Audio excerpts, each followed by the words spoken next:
Good morning. Good morning. Morning. How are you? Are you excited?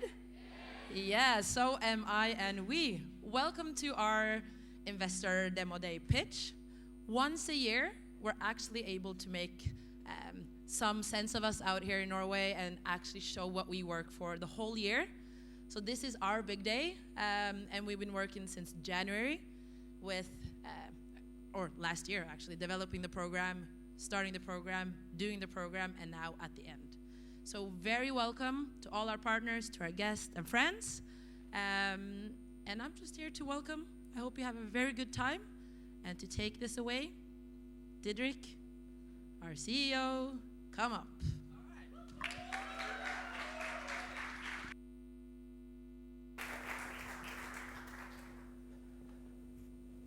Good morning, everybody. Nice of you to come up so early. It's a good. Not everyone is able to get up this early, come down to Salt, quite a long walk. So it's brilliant to have you all here.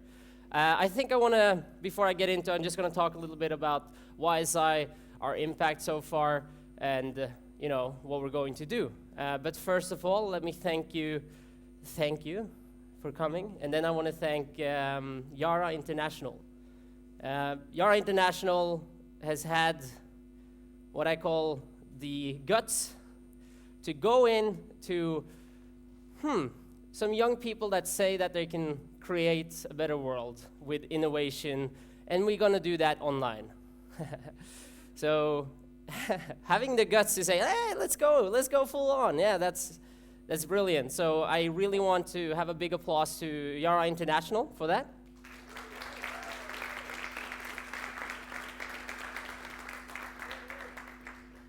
And then, of course, Storebrand, who has decided to show the banks of the world how good business is done. So, big applause to yet another company stepping up to show how it's done. Big applause to Storebrand. Thank you.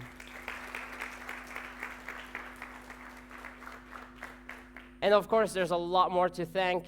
Everything from Coca-Cola to many others who are helping us to make this a reality. We're going to thank a lot more on the stage at Earthpreneurs. If any one of you have not yet bought tickets for Earthpreneurs, please do so and come later. This is the QR code that you guys can scan to get all the information of all the startups once they pitch. This is going to come up like a lot of times, and it's going to be around the place during the breaks as well. So, the reason YSI made into existence is of two shifts. One is the entrepreneur shift in the early 2000s. And when there's a lot of new entrepreneurs, they need a framework to help them. They need accelerators, they need incubators, they need money, they need networks and finance. When there's not that much of it, you need to make these clusters. So in 2005, Y Combinator kicks it off, followed by hundreds of others, not only in the US, but all over the world. So this clustering of network and resources to try to help people create the startup. Second thing, which is the most exciting thing for me, is the Sustainable Development Goals. These two forces combined made YSI as popular as it is today. This is where we come from, a bunch of 20 years old that are trying to create a innovation program that's supposed to create a better world. We had absolutely no money, quite the little of experience, and we had, luckily, some few door openers. Just like this year, we have Yara, Storebrand, and many others that are helping us to be able to do what we do today. We always had some company and some people that have been willing to sort of step up and just help us get to the next stage. And this is where you start in a world where everything is about money is quite difficult. But there are some impact that has been done so far, even though we're not happy with it at all. But we are encouraged to continue. We have been educating 225 people, 56 startups, including the batches this year, has been tried to be created, or is being trying to be created. We have reached about 40 million people, had 25,000 unique individuals apply to our programs, and over 35,000 applicants. And when it comes to this, it's quite amazing to see that this many people are sort of interested in this field. And remember, this is an online innovation program that lasts for 5 months. Who wants to apply for that? Except for, the 25,000 plus people. Awareness through talks. We've talked with a lot of places, 25 cities across the globe, and this is about 16,000 people, not including the half year that has been, because we haven't mapped that out yet. So this is from before 2019. Through Aquasolis Global and way more, we have 55-ton CO2 mitigated. Not that that's what they're trying to do, it's just a byproduct. We have 7,000 people right now in Tanzania that is getting clean water through Aquasolis Global's solution. We have avoided 313,000 plastic bottles and recycled 16,000 of them into t-shirts. So these are the two ones. So you don't need a lot, and this is what we say when you're trying to invest in a lot of startups, for example. You diversify your investments, and one of them kicks off, you're all good. The same for impact. If one of them makes it, we're creating a lot of impact. So our job is to make sure that as many of them as possible is able to create some real-world impact, and that's the only thing that we count. We don't really care if it's a cool idea and nothing happens. Doesn't matter. We are waiting for a lot of future impacts through Euroanalytics from India, Mass Metrics, Fireside, Southeast Asia, China, and Bangladesh. In Bangladesh, they made this education platform that is already over 1,000 users that is teaching entrepreneurship and other business material in Bengali, which there's not a lot of out there. Informed, and then of course, this is quite important because last year we had 1 out of 7 startups with a prototype, and this year we have 6 out of 8. So the things that you're about to see soon is not only cool because it sounds cool in a pitch, but it's something to back it up with. So this is what we do today in principle. We have a 5-month innovation program where people from all over the world apply, and we pick about, this year, 27 out of 12,500 people from 178 countries. They've never met each other before, and then after 4.5 months, they come to Oslo for 2 weeks. And this is the sort of last full-on day, so yeah. We also have Fireside China, Bangladesh, Southeast Asia. We have representatives from Southeast Asia and China here today as well. Can you just do like this? I can't see you. Yeah, you can guess where they're from. What we'll do in the future is that we'll open more spots like Yara International. We've done a pilot program with them this year where Yara chooses which areas within business and sustainability that should be the focus. It's been digital, farming, and food value chain to make it short. So we're going to open up because we see there's a higher speed, there's a better collaboration between somebody who has all the expertise networks, obviously, with the driven youth that are extremely brilliant in different fields. So we're going to open up to do that more with other businesses as well. We're going to expand to new continents. Our goal is to be everywhere in the entire world. This is not a 2-year mission. This is a 15, 30, 40-year-old mission. When I'm on my deathbed, I'm going to hear about some things happening in Uganda where there's just a person that made $1 billion. I don't know. And made 1 billion people get help.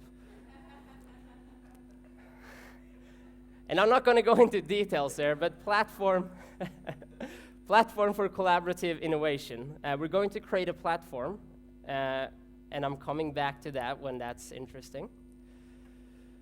Why work with Wisana Network? So first of all, I'm not saying just work with any youth out there, because it's not like youth have the best outset, right? We're inexperienced, we don't have the network, and we haven't read enough yet. We haven't done enough yet. But there are a lot of youth out there, and thousands that are amazing at what they do, that have the drive, the skill, the focus, and that know what they want. Those are the people that you want to work with, you know? So we've handpicked people, and we can handpick a lot more. There's on-ground research and new information that you can get from across the globe. So as a business that is intending to go global, why not talk to a company like YSI that has the most driven people across the entire globe? Consultancy from great minds. Imagine picking the brains of 27 people out of 12,500 people. It's not like a workshop at a school here in Oslo where they're like forced to doing this workshop for school. This is because they want to. It's power in it. Good and qualitative exposure, because stop doing marketing with stuff that doesn't work and that has no quality, right? Don't just have a post about what you do. You need to integrate it much more into what you're doing, and then collaborative communication, so that we're not saying, look at this, but like, you have to look at this if you're gonna understand what we're doing here, for example. Internal inspiration and learning, which is also important. And then what we actually provide, this is for the cases where businesses would then, from next year, basically get spots into our program. They get third round application on-ground research, Insight Factory, which is an 11-day consultancy with the top teams, the teams that are chosen, the 5 months of collaboration between the 2 teams that they got and the participants, and they get all of the research and outcome reports, et cetera, et cetera. So there's, a lot. And then potential impact startup. You can't like go out and promise, we give you a impactful startup that is super successful. So we're not selling a promise of that. Again, this QR code. So this is it. Thank you so much. And if I can get Donat and Jorge up to stage.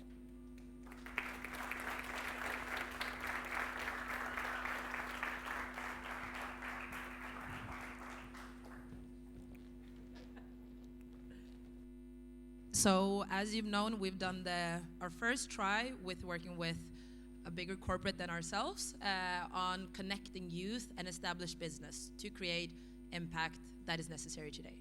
And so Jorge is one of those that has been working very close with us from the beginning, and that's also been following the teams along with other colleagues throughout the program. So we just wanted to share a bit about that experience and sort of our power couple story. And so my first question to you is, what did you think because our whole story with Yara started with me just grabbing the hand of Svein Tore, which is their boss, and saying, how do you work with youth? And he was like, and I was like, not well enough? Yeah, then we need to have a meeting. And this is where we are 2 years later.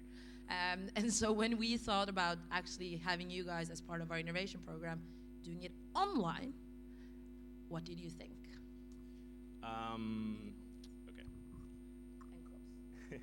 Okay.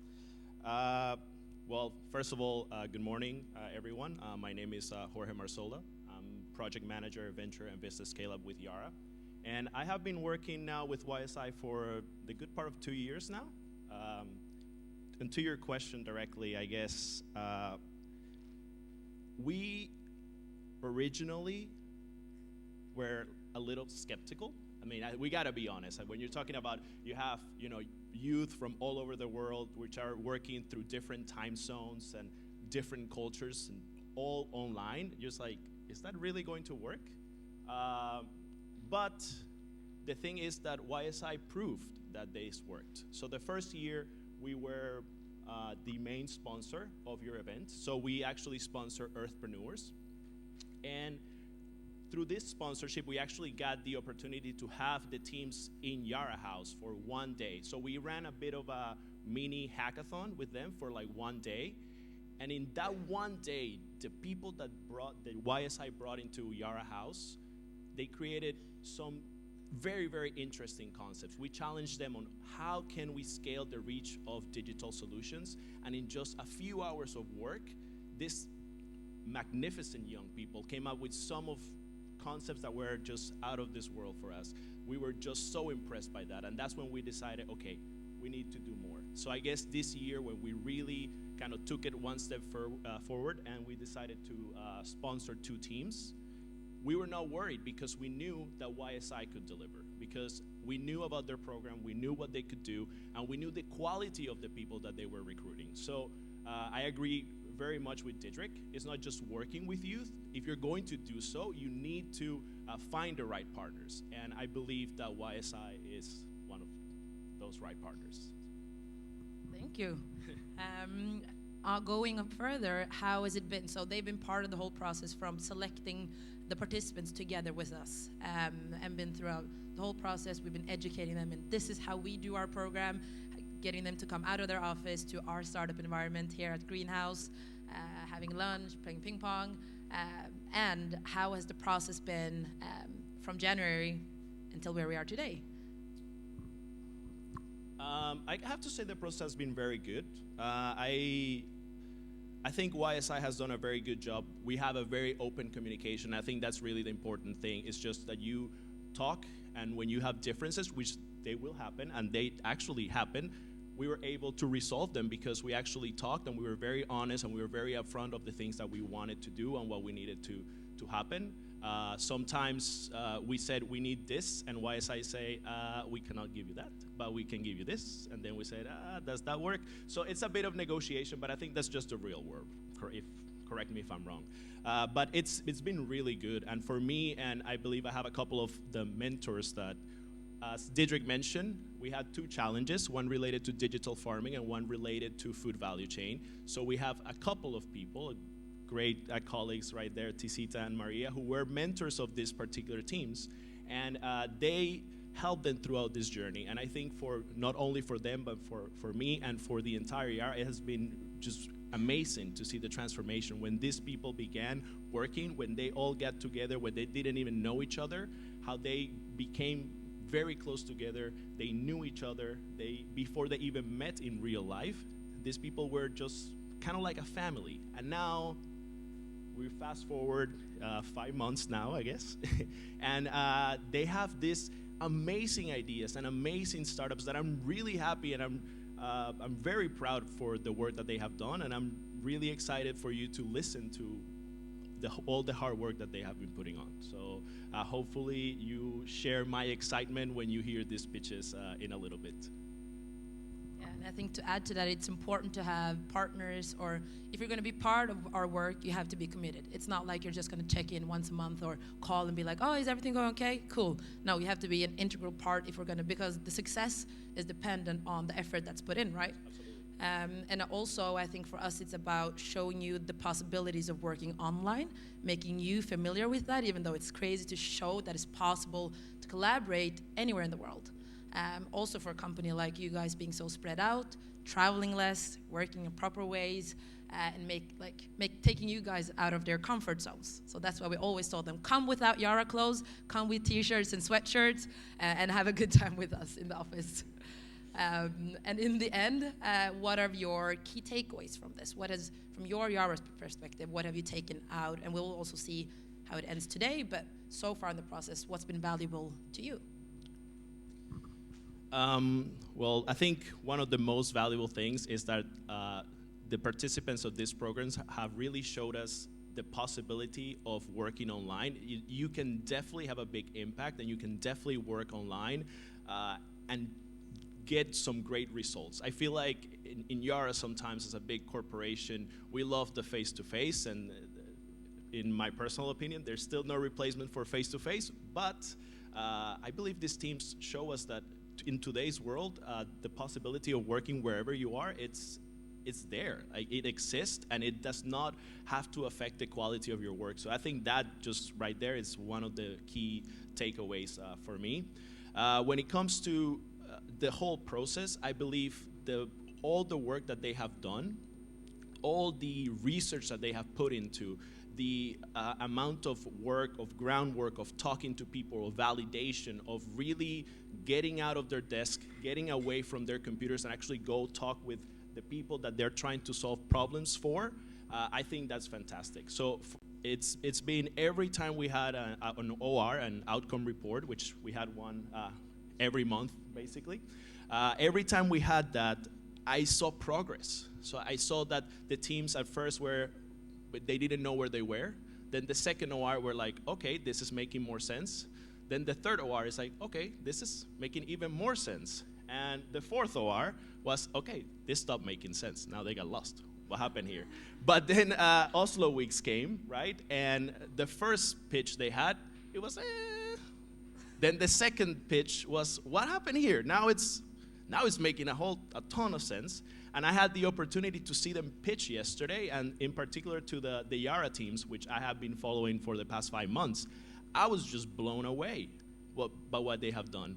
Because I saw their initial ideas, their initial concepts, and I saw where they are now, and I was just like, how did this even happen? But I think that just happens because the talent that these young people have. I'm sure all of the YSI participants have this amount of talent, and I saw them pitch, and I know they have fantastic ideas, and they have amazing drive to really, really change the world, and I think that's super, super valuable. But in particular here in the Yara teams, I'm gonna have to pick on them just because are the ones that I have been working with. I just have to say that, honestly, ladies and gentlemen, I am so, so proud to have been on this journey with you, and it has been amazing, and I really hope that you continue in this journey, and as Yara, we would like to continue to support you, and we would like to help you grow and grow this business, your businesses, because we believe in them. Nice. Yeah. And so I hope the reason also sharing this is that we in YSI believe that in order to meet the challenges we have today, we have to work together. It's not the youth, it's not established experience that are going to do it to themselves, right? So trying to show that it's possible, connecting youth, connecting established businesses, connecting mindsets and experience and drive, and that is possible together, that we've done it from the scratch. We want to set an example for other people to also reach out, to not think that, oh, it's scary to work with youth, we don't really know how, and also to view young people as equals in terms of skills and skill sets, and because they have something to bring to the table. Yeah, so now I think Didrik is going to say a couple of words. Right? Thank you. Thank you, Jorge.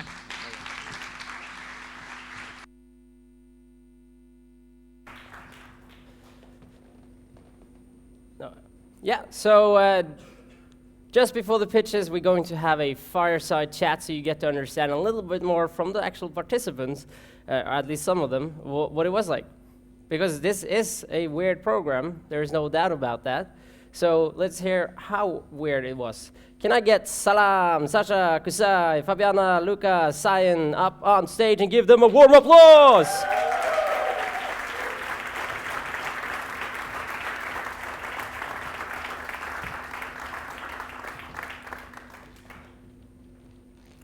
Very quickly, first, what's your name and where you're from? I'm Lucas, I'm from Brazil. I am Kusai, I'm from Syria. And I'm Salam from Syria. I'm Cyan from South Africa. I am Fabiana from Bolivia. I'm Sasha from the US. And Lucas, you are applying to a program of where 12,500 other people are applying. You get to this last round and you get to know you're in. What is the process like and how weird is that for you? So since the beginning, all the process was really challenging and really surprising. You guys from YSI has a very consistent process, and every time that I got through a round, I was like, oh my God, what happened? How did I get there? The good point was like every round was different and challenging us in a different way so that we could explore all our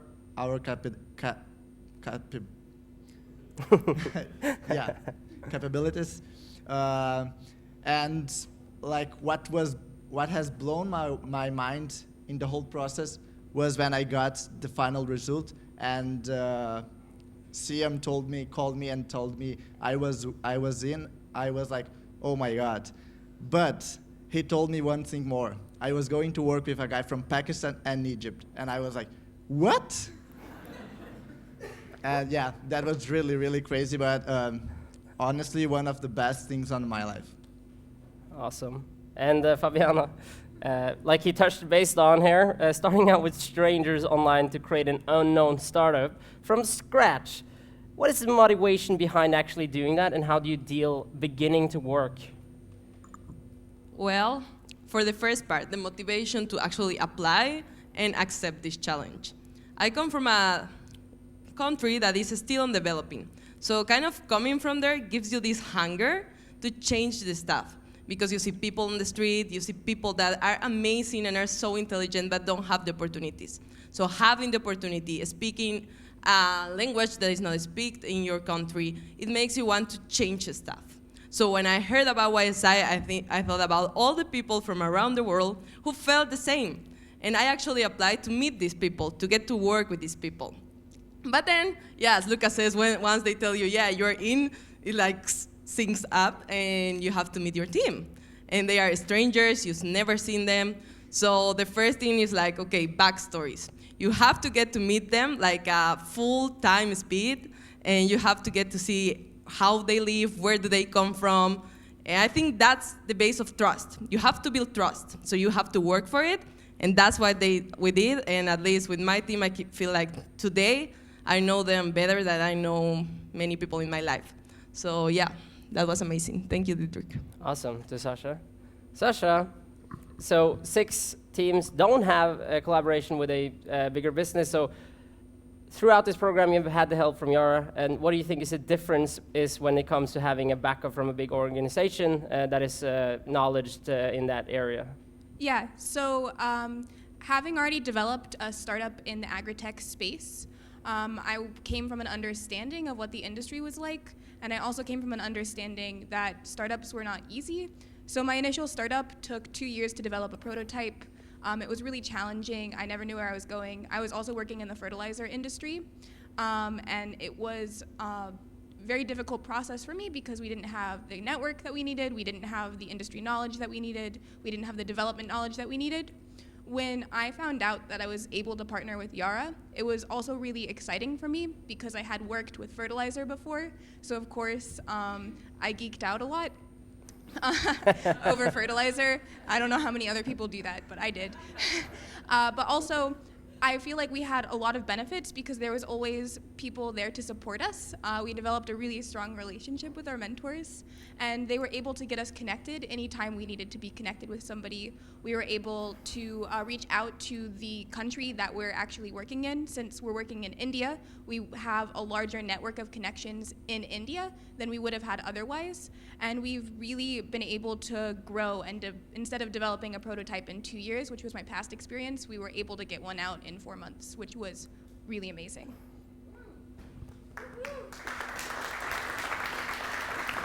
And Salam, you had a lot of pivots. You changed not the entire strategy, but the concept a lot of iterations, and you ended up with something that gets a really good response from the right players. So my question is, how is that turbulent ride, and how do you land it? Well, first, I think when the program started, I thought, oh my God, this is like a bunch of 27 young people who the world might say, they're just going to have fun, 2 weeks in Oslo, so nothing of a big deal that will come up, you know. But then we started, and we had a lot of researches, we had a lot of surveys. We knew that after these 4 months and a half, there must be something coming out, and that should be very promising. So we thought, what could we do? And then we started with a tipping idea, as simple as who you want to give your tip to. Is it the barista? Is it the farmer? But we also thought that there's a huge gap of communication between the two ends of the value chain.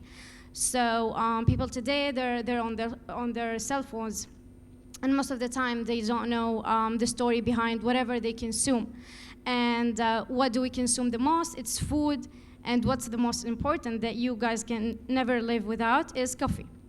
So we started to want to tip the coffee farmers and link the coffee drinkers and know more about the story behind their cups of coffee.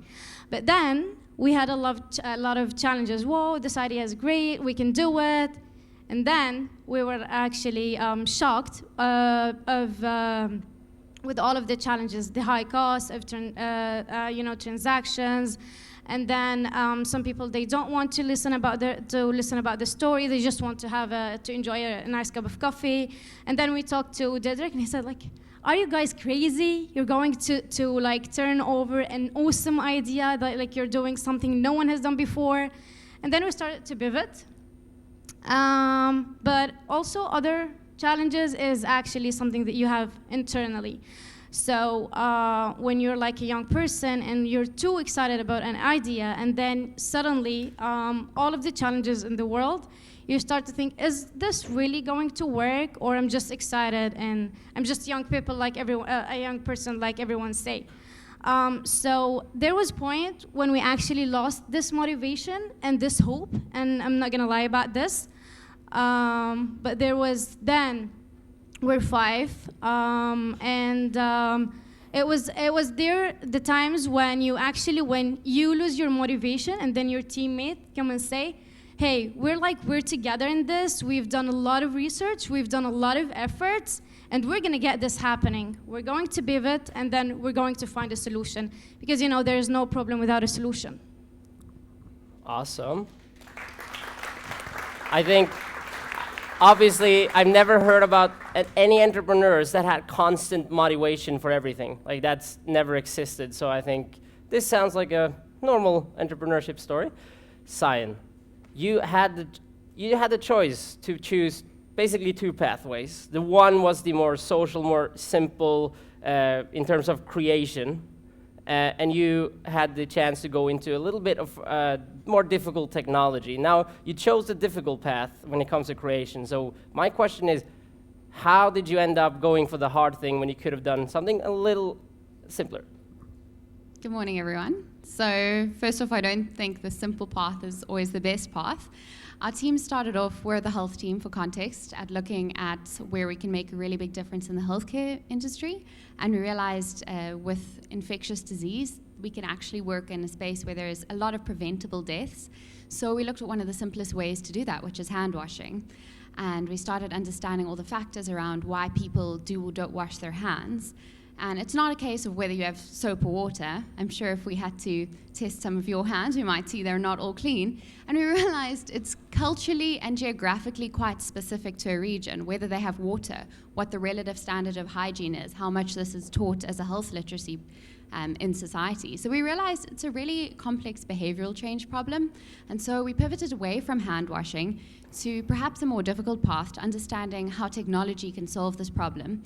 Because coming from a low resource environment in South Africa and working in hospitals which really don't have a lot of high tech, a lot of resources, we saw a gap to use technology to make a change in these settings. And so we found what you hear about later is brand new technology which actually isn't available in Africa that can work in solving the problem of infectious disease. And it's been a learning curve. I think I didn't expect to land up here when I envisioned what YSI would be, but I'm so pleased I did, because my teammate and I have had to learn a lot. We've really had to learn a lot about engineering, but what I think is really beautiful, what came of it, is that real innovation and real creativity comes at the intersection of skill sets. It doesn't just come when we expand on what we already know. So when we learn new things and apply that to our existing knowledge. And that has been a breath of fresh air for us, and we're really excited about our product. We're really passionate about trying to solve the problem of infectious disease and hospital-acquired infections. And I'm not going to say too much because I want to leave the rest a surprise for the pitch. Hey, nice.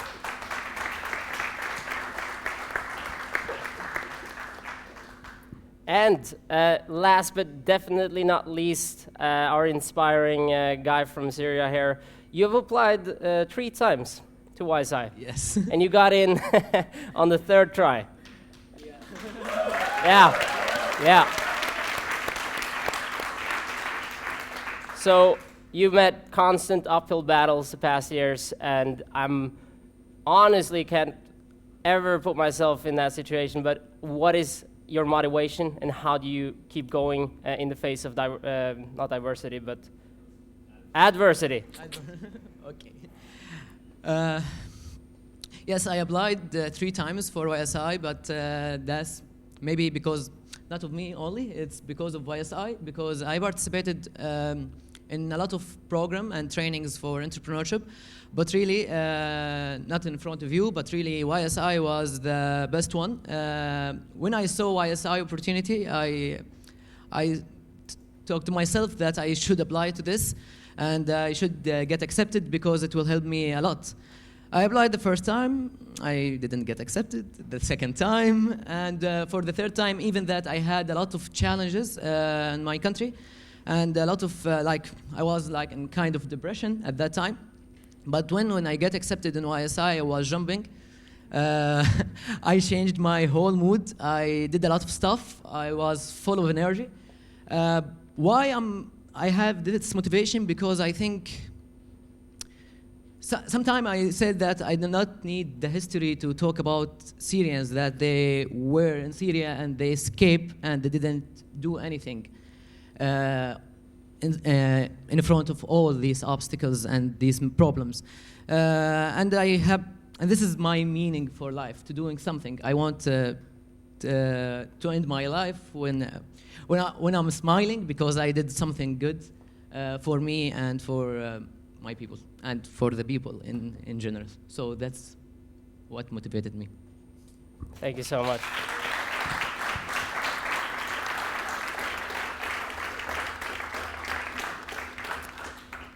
Amazing people, and this is just a little batch of them. There are a whole bunch of them around the room here. So we're going to take a break for 7 minutes, but please give a big applause to these people and all the participants. Yeah.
I'll just hand the mic to you so you can.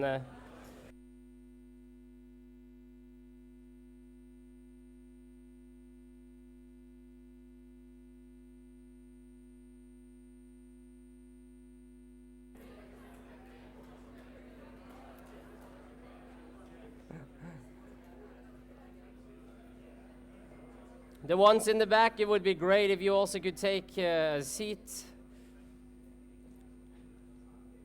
Punctuality, no.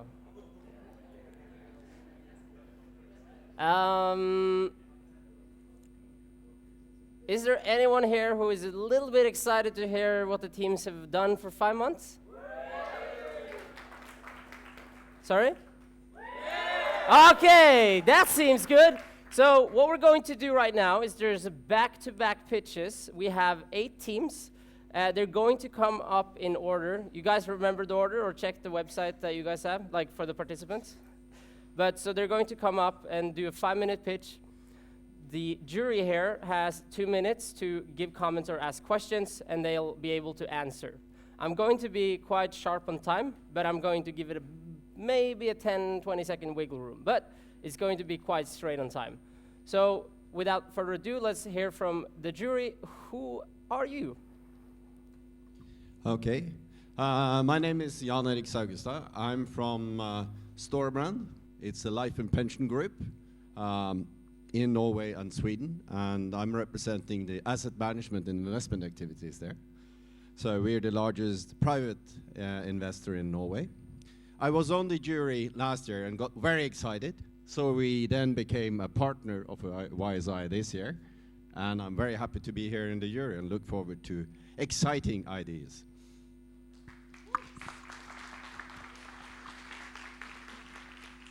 Hey guys, so my name is Lauga Oskarsdotter, and I lead the incubator at Startup Lab in Oslo Science Park, where YSI had their humble beginning a few years back, so we're proud to be here to support the program. So Startup Lab houses 80 early-stage technology companies, and we focus on helping them secure their first investors, their first clients, and key employees. So I'm excited about these 8 pitches. Thanks. Hi, I'm Joachim Røde Christiansen. I'm from Yara, and I'm heading what we call Food Chain and Global Solutions, which is a business unit which works actively with things which are very similar to at least what one of our teams has worked on here. And we're super excited to now learn what is the outcome of these 5 months, but also see the other ideas. I think there has been great work. I've seen some of the discussions going in social media, in India even, and different places. So we're really excited to now see what is the outcome and how can we take it forward. So good luck, team. Awesome. Hello, my name is Selma. I come from Bright Products. We are a startup, and we started off in 2014 developing a small lamp which was solar based. And with this lamp we have by now been able to impact 11 million people on a daily basis. So today there is 11 million people when the dark sets that will start our lamp. And I'm very excited to be part of this program and having the opportunity here to see all the great work that you guys have put together the last couple of months. Thank you.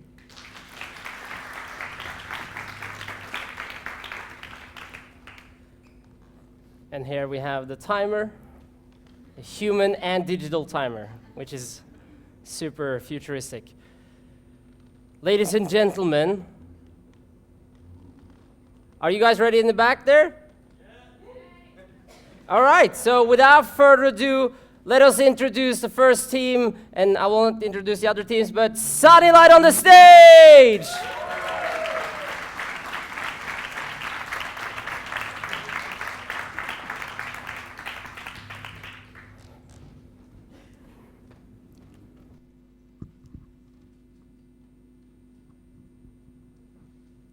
Good morning, ladies and gentlemen. My name is Cyan Brown from Sunny Light. So we're the first pitch. It's early in the morning, and to energize the room, I'm going to ask you to give the person next to you a high five.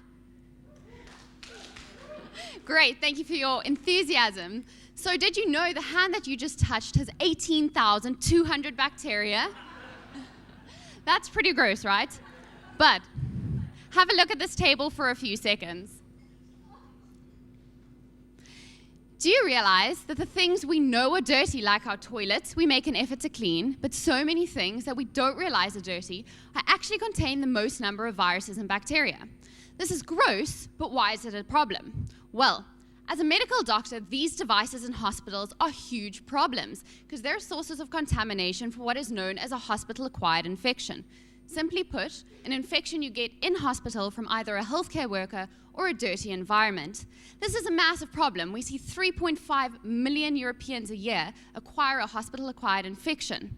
In developing countries, this can be between 3 and 19 times higher. As a doctor, I've had many patients come in for simple, uncomplicated surgery, end up getting a hospital-acquired infection, and then spending weeks on antibiotics. Sometimes the antibiotics can cure it, but sometimes the infection is resistant to the antibiotics, and they sadly pass away. This has a huge cost, and antibiotic resistance is going to cost the world economy yearly $1 trillion. This is going to keep increasing after the year 2030, according to the World Bank.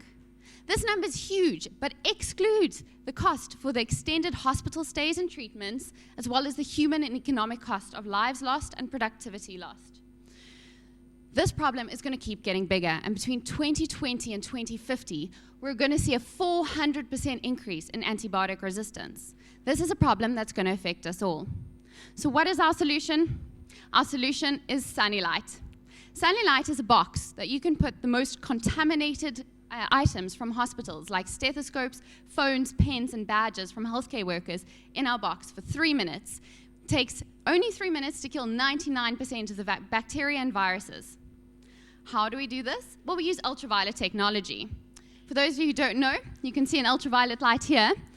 And how it works is that it mechanically destructs the DNA of bacteria and viruses, which is far more effective than chemical cleaning.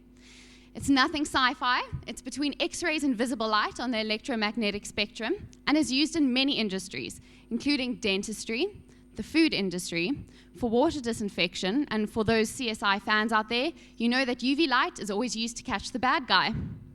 So of course, UVC is a well-known product that's used in many applications, and we see our competitors use it to sterilize many things. However, they use traditional UVC mercury lamps, also known in Norway as quicksilver. Why is this a problem? Well, mercury is rated by the World Health Organization as one of the top 10 most dangerous chemicals in the world. Mercury toxicity is a huge problem and can lead to many deaths.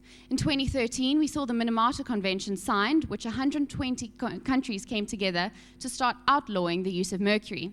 And so we see an opportunity to start using ultraviolet technology, which doesn't use any mercury. How are we going to do that? We're going to use LEDs, pictured there, light-emitting diodes. They're 70% more energy efficient, they last longer, they're non-toxic, they're durable, and they're low maintenance.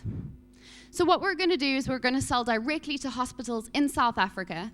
This is going to lower the cost to the patient, the hospital, as well as the health insurance industry by proving that SunnyLight can lower the rate of hospital-acquired infections by targeting the most contaminated items. Our current progress is that we've partnered with 2 trial hospitals that we're going to do medical trials with. We've had over 120 doctors validate our product and affirm the need for this in hospitals. And we've started building a network with UVC LED manufacturer suppliers and engineers. And we've consulted with some of the most well-known companies in this space. What I'm really excited about is the fact that UVC LEDs have potential not just for the box I've described, but for so many other areas. Think about ambulances, which have patients in and out the whole day. We can sanitize them between use. We can also use this in public spaces, kindergartens, and old age homes, which are prone to infectious disease outbreaks. Our team is myself, who's going to be the clinical lead from South Africa, Teja from India, who is our electronic engineer, and David, who's our marketing and sales expert. And together, we're SunnyLight. We're at the forefront of preventative healthcare and sustainable technology. And for those that are curious, you're welcome to come try our product afterwards. Thank you.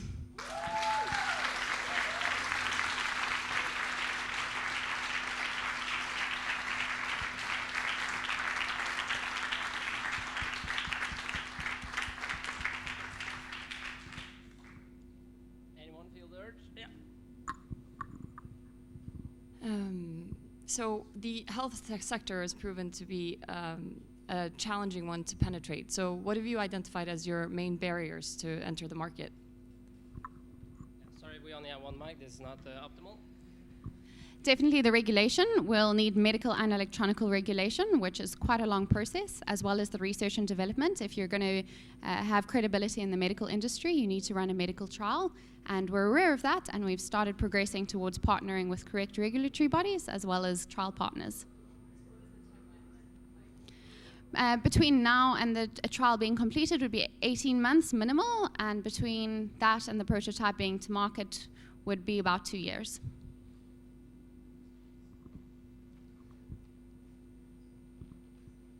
It's not really a question. I'm just blown away by this, how far you've come on such a short time. And normally I think when I look at the ventures, does it address a scale, a problem of big scale? And this is certainly a big area. Even I read in the newspaper that anti or resistant bacteria is becoming a big problem in the London underground. So I think it's not only in hospitals; it's everywhere. But really, could you expand a little bit on your competitive advantage? You mentioned sustainability. You mentioned something about efficiency, but how easy is this to copy? Thank you.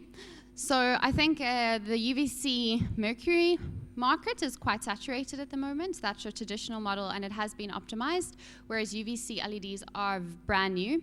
For instance, in South Africa, we're in consulting with a lot of engineers. We found that many were unaware UVC LED technology was even an option. And so we see in a lot of countries and a lot of markets, there has been zero penetration. And we're really excited because obviously it's a brand new technology and it's being optimized as we speak.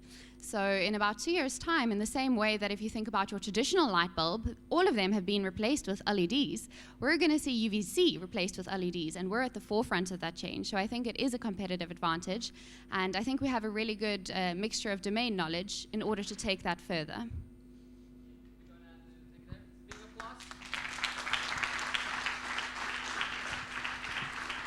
Next. And let's welcome the next team on stage. Nick.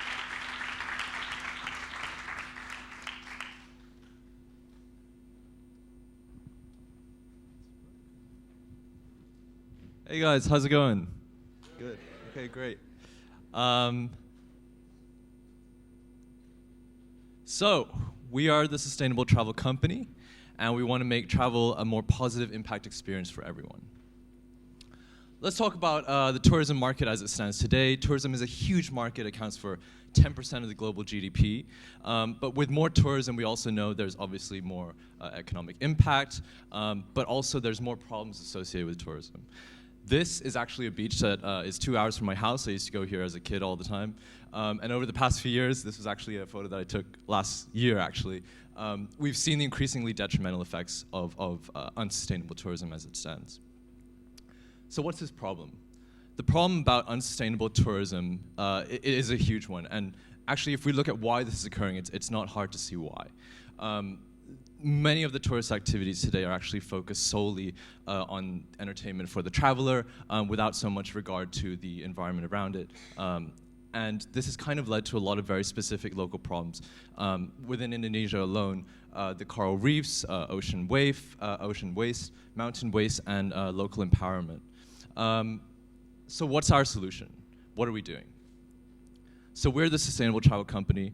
What we do is effectively open up a new channel of supply by working with local initiatives that are actually working to actively solve these issues, and at the same time, connect them with tourists that are looking for more local and authentic experiences. So since we're effectively connecting these travelers with these experience providers, let's see what problems they currently have and how we're solving them. So this is Dora. Dora's a traveler. You could almost call her an explorer. So she's looking for some meaningful local activities that are reasonably priced. At the same time, you also have, for example, Bye Bye Plastic Bali, which is actually a local initiative in Bali. And what they're actually looking for and what we provide is manpower and revenue support as they are a nonprofit by all these tourists that are actually coming in. We allow them to get featured on our platform and actually expand their global reach and awareness of what they're dealing with. And then also we allow them to get connected with other initiatives within the area, because we know that through our research they're actually quite isolated in terms of what they're addressing. And we also do this through a really great collated way for people to search impact-driven activities and then find them and then match them based on their interests. We also do a hassle-free online booking and payment system, which is actually quite innovative within the Asian market. So let's talk a bit about the business model. We know that actually tourism is a huge, huge market, and especially the experience is growing really, really fast. We know that global tours and activities is worth $120 billion, and that's growing at 9% at CGR. And within Asia, that's basically $1 in $3 is spent in Asia. What's super interesting is actually 80% is currently estimated to be offline. So let's just take a quick business, run some numbers. So effectively, if we say that we take 0.5% of this market, that's already 2 billion, and then we take 10% on each commission, that's effectively 20 million at 10% commission, assuming 0.5.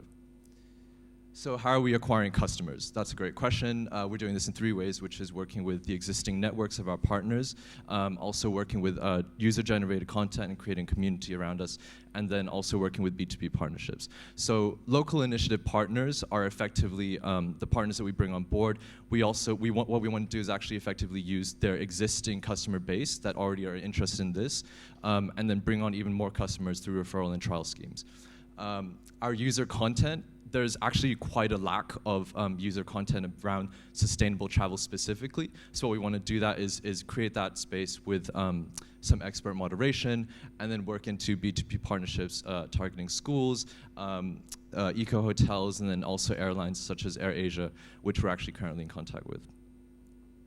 So we've looked at a lot of competitors. There's a lot of commercial activities and tourist activities like some Airbnb experiences, which we all know, commercial and local, which is Eventbrite and everything else. And then also some impact-driven local experiences, which tend to be quite nonprofit. So this is actually quite a unique space that we're in, which is impact-driven activities that are focused on tourists specifically.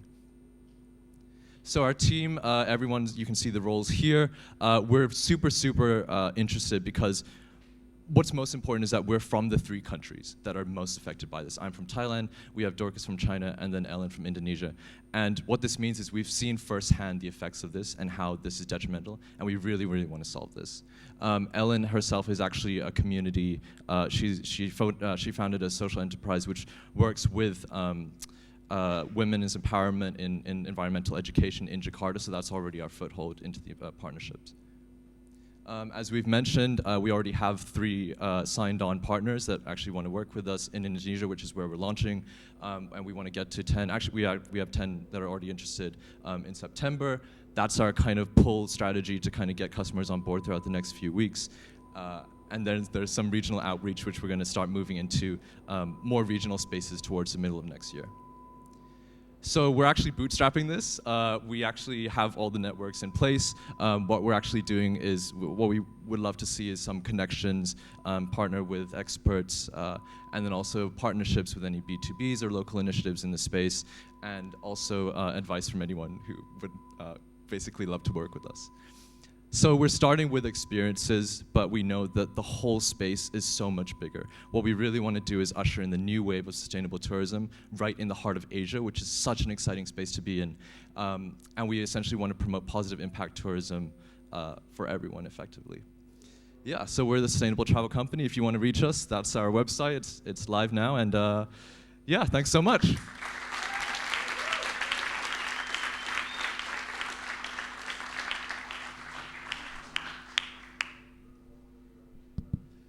Yeah, personally, I got very excited and interested. So I believe in the concept. It's a question for me about, in a way, competitive edge or competitive advantage that you have. And in a way, my question is, how do you think about how easy would this be to copy by some of the competitors you mentioned? And in a way, how is your strategy for getting to scale? So, kind of on that stage, I would say a lot of it is about like the actual the locality of it. Essentially, there's a lot of competitors like Airbnb Experiences, which are like the huge ones.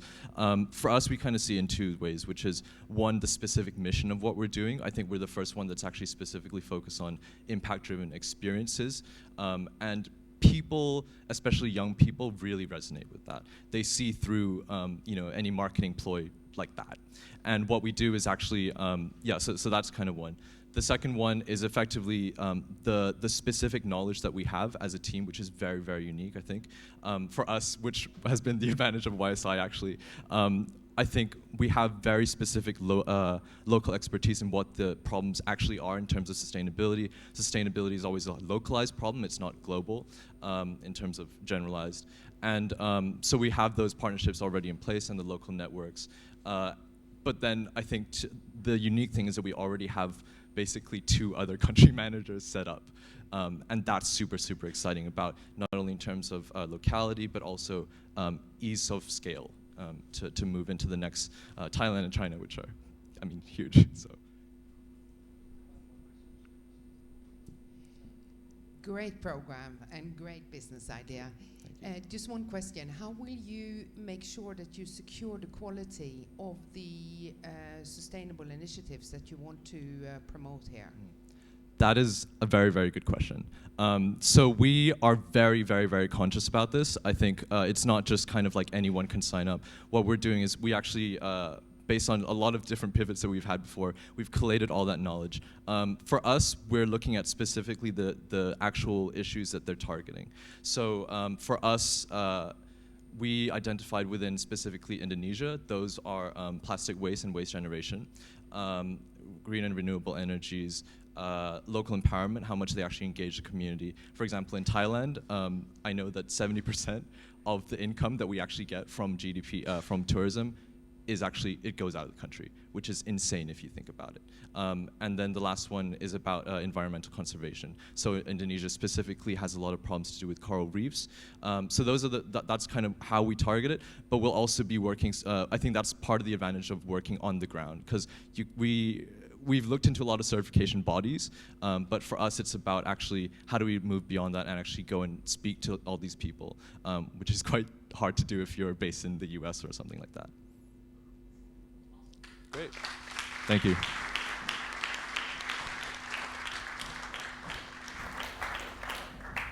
And give it up for Plant a Plate.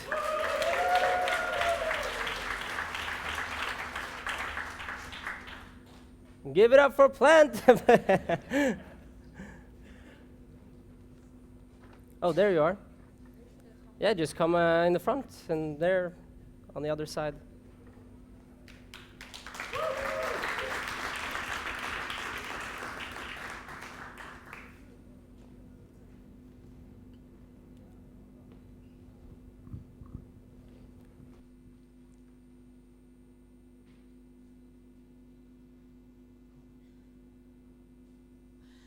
Good morning, ladies and gentlemen. Look at this turtle, which is eating plastic in the ocean. Do you know more than 8 million tons of plastic end up in ocean every year? We are killing our planet. We are killing the ocean. 3 billion people eat street food outside every day, means 1 trillion single-use packaging every single year. It's crazy, right? Just imagine, for every single-use plastic packaging that we use, we can have plants on the earth. How does it look like? So beautiful and livable, right? Let me tell you a story about these little plants here. It came out of this box just 2 weeks ago. See? It's possible. Here we go. We are Plant a Plate.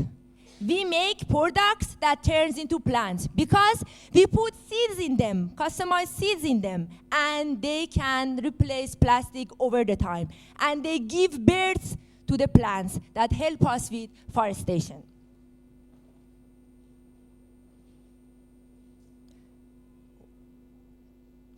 Just look at our prototype. This is our prototype. We have made it with our own hands. How does it make? How does it work? Very simple. Just use it. When you are done, just remove the lid, the marked area that contains the seed, and plant it. What do you do with the rest? Put the rest in the organic bin. They can act as fertilizer and blooms within 2 weeks, as I just showed to you. Why we are so special? Because we are blooming. We turns into the plants, and our product can decompose naturally within 3 to 6 months, and they don't need any composing industrial facility. And we are using waste, agricultural waste, wheat and corn husk. What is corn husk? These green leaves you see is called corn husk, and what is wheat husk? The wheat straw is called wheat husk. So why we are using agricultural waste? Because more than 50% of yearly global production is getting burned. That increases air pollution. Why they are getting burned? Because farmers, they don't need them. They just want to get rid of them because they need more plates to plant more, and they don't know the value of the waste. That's why we are using the waste. And we have competitive price with our other competitors. Yes, as you can see, we are not like some of them that cut the trees. We giving more and adding more trees. And we don't need composing industrial facility. Our product can decompose naturally. And we don't use any chemicals in our products. It's just agricultural waste plus water. That's it. This is the cost structure. You can see the distribution of the cost that mostly is for manufacturing, and we have 25% profit. Yes, we have done the validation in 3 different places, Mexico, Pakistan, and Norway. When the people saw our product, they liked the look of the product, and they were so amazed when they heard that we have seeds in them that can turn into the plants. And they were so happy with the price because it was competitive. And another very important challenge they have is they cannot compose the product they are already using because they need facility, industrial facility for it that is not available everywhere. This was so valuable for them because if you just put them in the organic waste, they can change to the fertilizer. And yeah, they were so happy, and we got 3,000 pre-orders. Yes. And we know it's very difficult to replace all the plastic, but we have a huge raw material, and a lot of bans are coming all over the world, and the market should follow. Yes, we need investment, $3,000 for making our pilot project, that is 200,000 packaging. And we are open with any collaboration and partnership with interested businesses.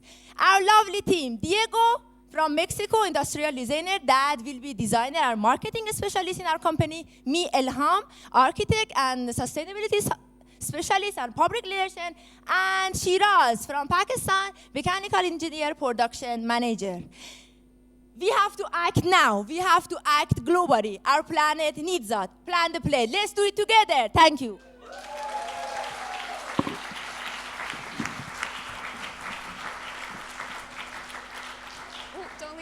Don't leave. Yeah. We'll keep it brief. Okay, so yeah, I mean, you're addressing a huge problem, and in order to replace single-use plastic packaging, we need a variety of solutions, and I think you have a really interesting approach here. So my question is the user case, and I want you to elaborate a little bit, because a typical scenario where people around the world use single-use plastic packaging, they're outside of their home. So let's, for example, say that it's an office worker outside of her office, she's sitting on a bench, she's eating some food, and then she finishes her food, and it's plantable, right? That's kind of the whole core of your concept, and that's your differentiator.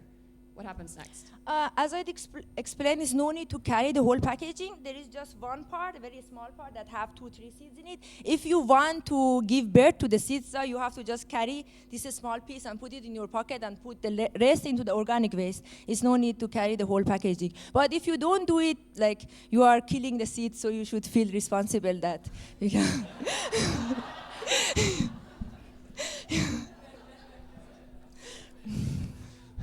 Thank you very much. I was sort of triggered by this sea turtle. I was swimming with a couple of them in Bali this summer, and I also saw all the plastic. So this is a big problem. And I always think about the startups, you know, does it have the size? Does it have the competitive advantage? And how do you distribute? And size is true. There is the competitive advantage. I think a very intriguing idea with the seeds. Great. But maybe you could say something about distribution. How do you think about distributing this product?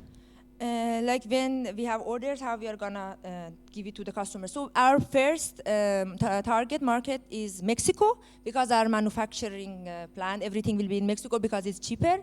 And then when we can have like good production and good sale, and we have a more competitive price, we start shipping to Scandinavia because it's the most sustainable countries. And then after that, our target is Asia. Yeah, because there is no competitor over there. But we are gonna start with Mexico, and we have 2 competitors there that our price is competitive with them, but we have a lot of advantages than them. Thank you. Thank you.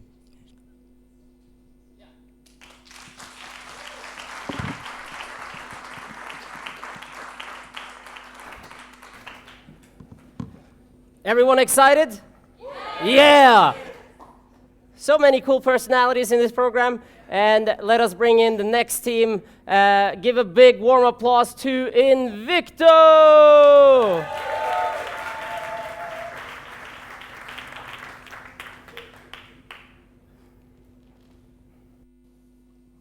Hello, everyone. I'm glad to be here presenting our dream, our startup, Invicta. I must say that I'm lucky because I had an opportunity to use my skills on my entrepreneurship path. But unfortunately, this is not the situation for my people in Syria and in diaspora. Omar, for example, he is a professional web developer. Right now, he is a refugee in Lebanon. He is working in a different domain from his skills, with a bad salary, inside a system and society that pull him down in his quest for a better life. On the other side, we have Nora, an American business owner. She is looking for a web development team. But that takes a lot of time, effort, and money from her. We usually say that the globalization has made the world a small place. But to be honest, this is not true, because Omar and Nora are invisible to each other. In Invicta, our Invicta is here to change this situation. We are proud to pronounce the first freelance-based tech consultants company exclusively for urban refugees. We find talented displaced youth like Omar optimizing their hard skills they already have by polishing their soft skills, and then match them into groups, being a nexus between them and businesses to let them work with businesses like Nora remotely. So this is our startup. We will start our focus of the effort in Lebanon, which has more than 2 million refugees struggle every day to the social isolation, while gathering businesses from other countries with higher economy, like USA, Norway, and United Arab Emirates. We want to provide a stable financial situation for the refugees, a chance to use their skills, and a solution for the political and societal barriers. For the businesses, we are trying to give them more talented and qualified people to work with them, and a life-changing social value, and significantly more affordable services, because the difference between life cost in Lebanon and businesses countries. For example, one minimum salary in Norway equals 4 more than average salary in Lebanon, and that will give the refugees more than decent life. We are proud because we gathered more than 500 responses in a few days from displaced people. Most of them are talented in digital marketing and web development, and this domain we will focus on it at the beginning.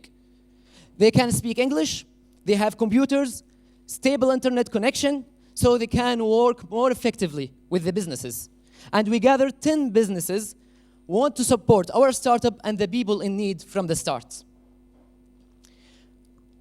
Invicta is free for displaced people, of course. our business model is similar to the rest of the tech consulting company. Businesses call for offer to make a project, and we propose a team, a suitable team, and a budget, including our commission for the services we give. We are planning to raise a fund from INGOs because we have a strong network with them. I am Kusai Maklad, Syrian entrepreneurship, established the first co-working space in my country, and a social startup that gathered more than $120,000 in a few years, and we won the first prize of Middle East and North Africa competition. I'm also a project management coach with many of INGOs. I have awesome co-founders, Thomas Artiash from Spain. He was working with one of the biggest tech consulting company in Europe, and he studied computer science and international business. Eden Tades from Ethiopia. She is specialist in cybersecurity and digital marketing, and she was working as an intern with Microsoft company in India, and she lived and worked with refugee camp in Ethiopia. You can find us on these social media, and this is our website. To take off more effectively, we need at least $30,000 to build to build our training platform and to cover the cost of the HR and the marketing and some events. I want to finish with a message to my people. You are not alone in this. We are together. And to the businesses, we offer a great opportunity for you to reach your goals and to change the world. Invicta is growing. Be a part of it. Thank you.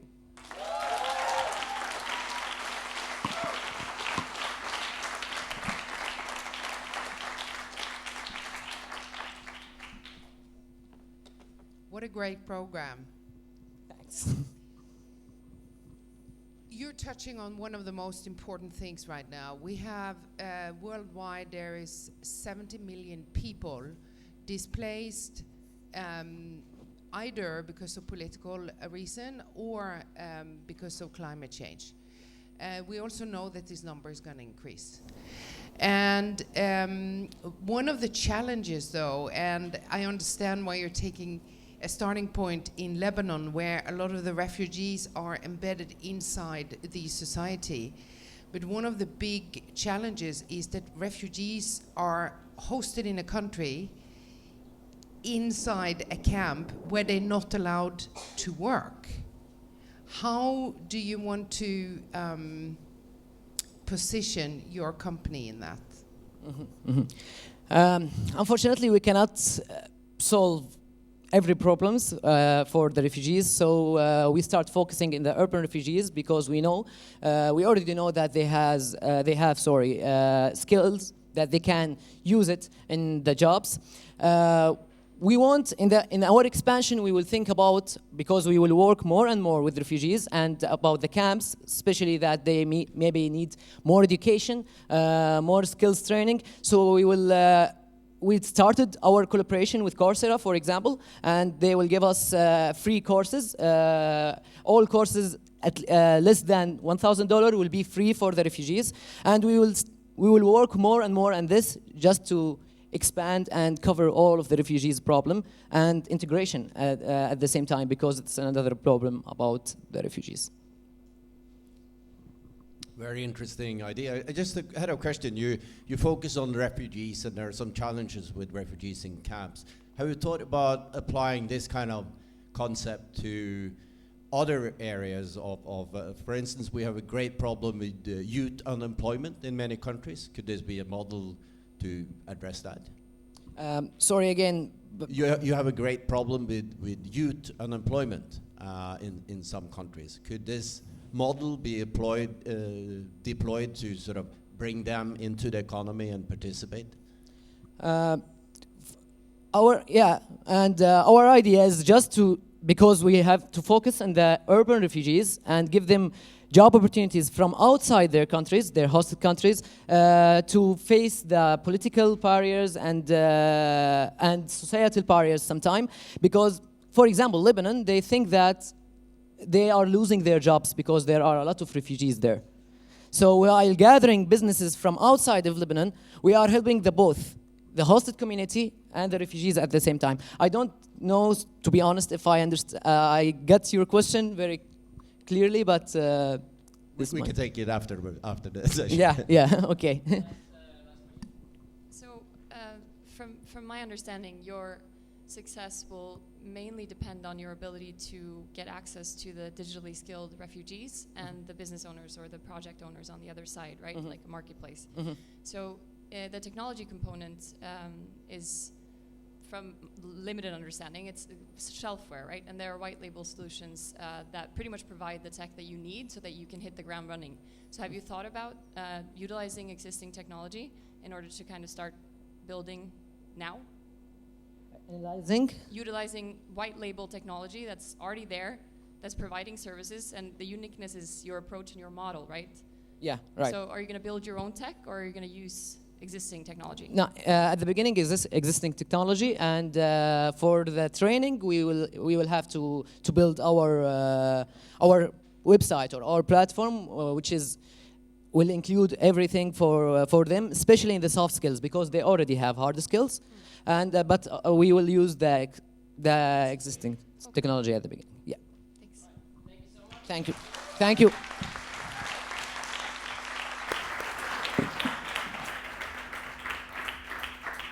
We are halfway through. Oh, I have two mics. We are halfway through. Are you excited? Yeah. Hey! So, ladies and gentlemen, let's give it up to Tiempo!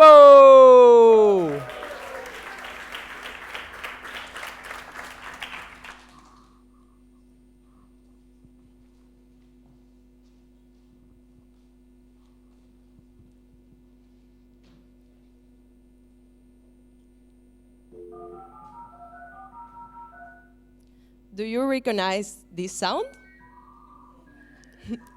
If you don't, let me tell you. This is the way we used to connect to the internet in the 90s. Imagine if you would have to do the job you do today relying on this type of service. It would take a while.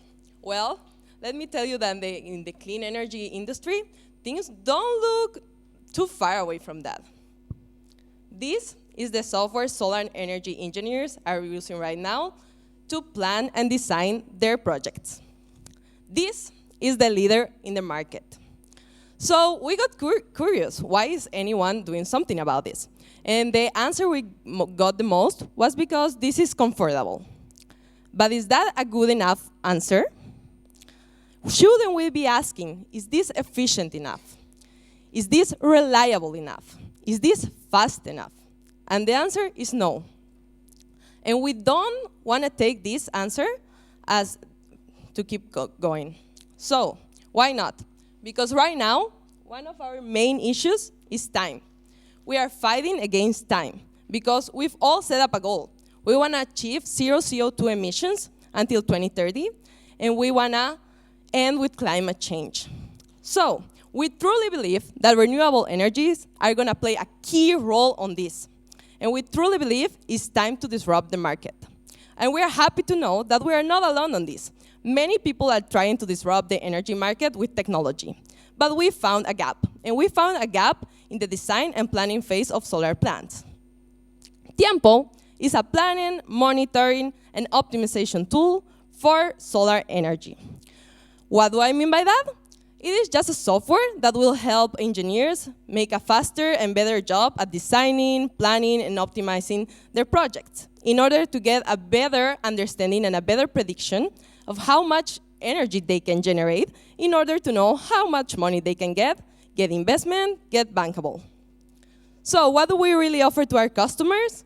We offer a smarter service with a more intuitive user interface that will help them on their everyday job.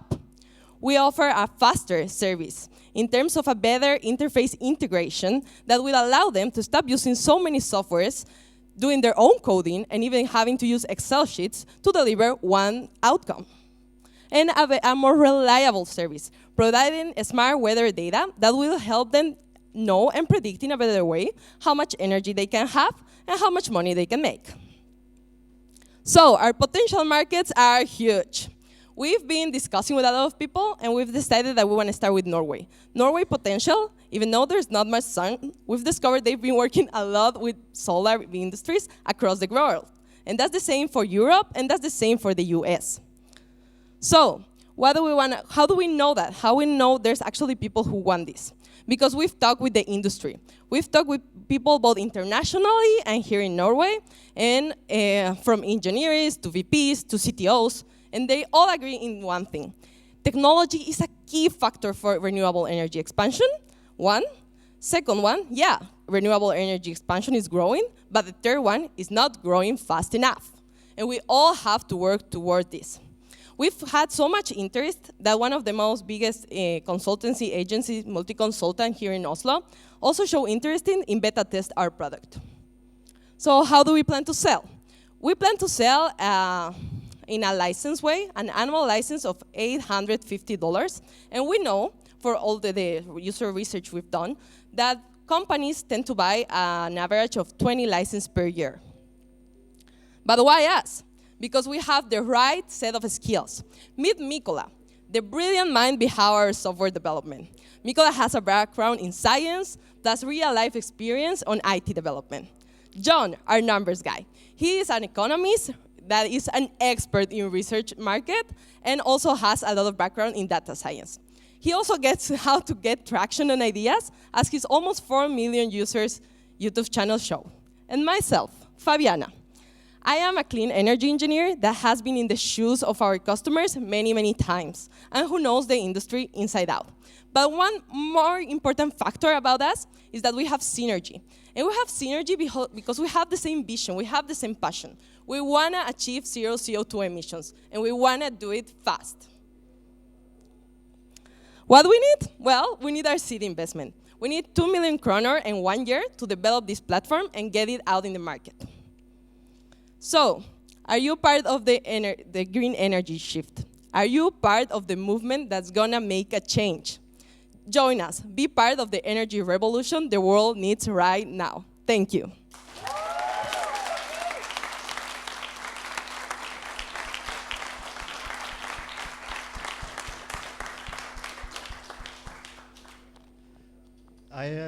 I really love that you used good time to validate the concept, and that looks very good. I just wonder, is there an opportunity, which you have looked at doing more of a freemium version to get traction and marketing and so forth, interest from other players than the engineers, so you can in a way scale quicker? Has that been an idea? Yeah, we've tried to see exactly who could be our customer. We've seen trying maybe free platforms for solar rooftop and then trying this for large energy companies. The most interested and the biggest market and most money to buy this actually come from the big industries. We were at a conference 2 days ago, the Norwegian Partners for Energy conference, and we realized there's a lot going on, and there's a lot of investment going on there. So that's why we choose this market, because we think we really can disrupt it, and there's really people interested in buying our service. Not a question, but more an urge. If you guys are serious about starting out in Norway with some strategic interest from the industry, we have an accelerator program starting this fall at Startup Lab, where we invest 1 to 3 million Norwegian kroners up front and work closely with the companies for 3 months. So it's something you should check out. Actually, we have checked out. We always pitch to Rolf. We're every day in Rolf's office. And yeah, that's actually one opportunity we're really looking forward to apply. Glad to hear it. Thank you.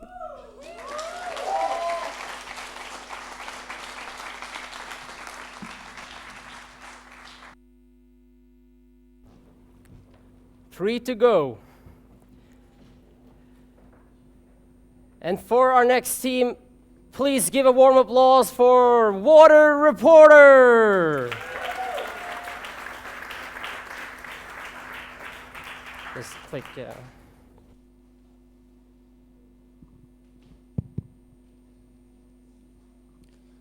Good afternoon, everyone. Fun fact, do you know that 75% of Earth's crust is filled with water? But over 700 million people suffer from water scarcity, and in 6 years, that's going to be about 2/3 of the world population. My question is, why? Currently, there are so many amazing organizations, NGOs, water companies, and government trying their best to solve this water problem. But the problem is not getting any smaller. And my question is, why? This question is very important for the sustainable future of Earth, ladies and gentlemen. And the answer is, even though all these organizations are trying to solve the water problem for whatever economic or altruistic reasons, there is a lack of information about the severity, about the location of these problems.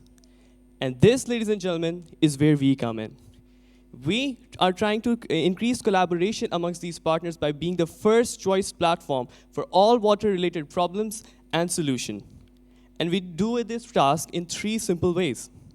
Firstly, we want to collect all the water problems and solutions that are out there operating in this world by making data partners with NGOs and water companies. After collecting all of this data, we don't want to keep it to ourselves. We want to distribute it to all the water stakeholders out there that are trying to solve this problem. And then we want to accelerate the process of problem solving by matching the right problems with solutions and giving them the information they need to make their jobs 10 times better. Ladies and gentlemen, we are not expecting that every organization will come for altruistic reason to solve the water problems. It is because our information has value for all different stakeholders involved. Water companies, after getting this information, will have a chance to do market strategy and for water problem development. NGOs will be able to solve the problems and will be able to plan and execute their operations by gaining more knowledge about what the problem is. And we offer to the governments a real sustainable way to get in touch with all the actors involved and real-time information of all that is going on in the city. We are not claiming to solve the problem, ladies and gentlemen. We are building democratic demand for the need to actually go out and make the solutions possible for everyone else. And we want to create a situation that is win-win for everyone. And for that, our business model is very simple. The problems part is always going to be free. And for solutions, our customers are mainly NGOs, water companies, and we have a premium subscription for in-depth market analysis. And we're also going to charge a finder's fee for every successful matching that we have involved. Over the course of the last 2 weeks, these are some of the organizations that we have talked to. And these are some of the validations that we have created for ourselves. And we have already started to build lots of responses because in just 3 weeks of our time, we have received over 2,000 responses from 110 different countries. We have also received 150 subscription of people who really want to be part of this challenge and 100 different reports. We have also been successful in getting our first few partners, that is Grundfos, which has enabled us to put 100 of their offices inside our map as a solution provider. Sometimes when I'm working on it, I ask myself that whatever we are doing, will this be enough to solve the problem? And the answer is, it better should. Because if it doesn't, in 6 years of our time, this is what our world will going to be look like. And this is the time to act. So in the next few days, we are going to onboard more partners, and our current goals involve building more product development and beta testing. And our future goals involve building lots of tractions on these problems for in-depth analysis and providing summary reports to the governments as well. And all of these efforts have been done by their amazing team, which includes Mohammed Fateh from Egypt, who has a first-hand knowledge of all these problems as he's working in Kenya and Egypt to solve water problems. Lucas Gale from environmental engineering background, from studying in one of the top water institutes in Brazil. And me, accounting and finance expert from Pakistan, who has project management skills in executing water and sanitation projects. And lastly, we have Ula, who is our coder and the mastermind behind our platform. And together, how you can help us is by making us in touch with lots of networking and partners who will help us in part of our journey. At the end of every day, ladies and gentlemen, it's about creating a world water community and making us realize that whatever we needed to solve this problem was with us all along. So go out there, visit our website, and report now. Thank you so much.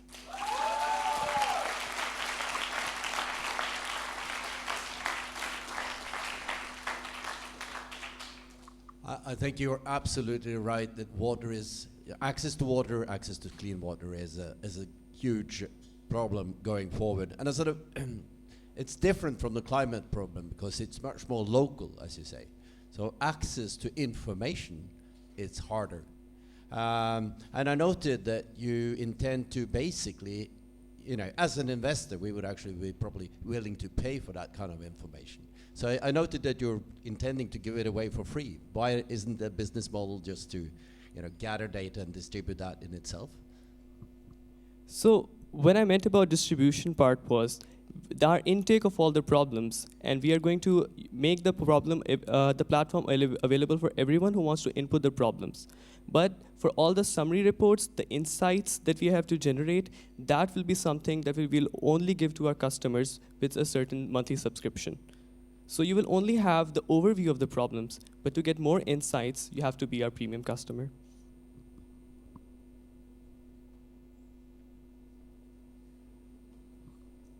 Okay. Thank you so much.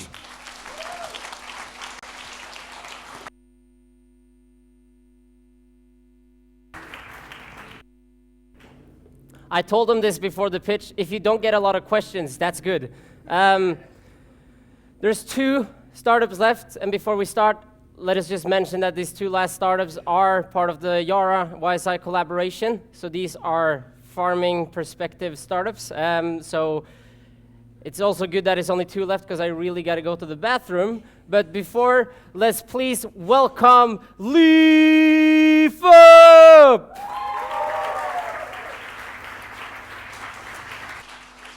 Which one moves it forward? This one. There.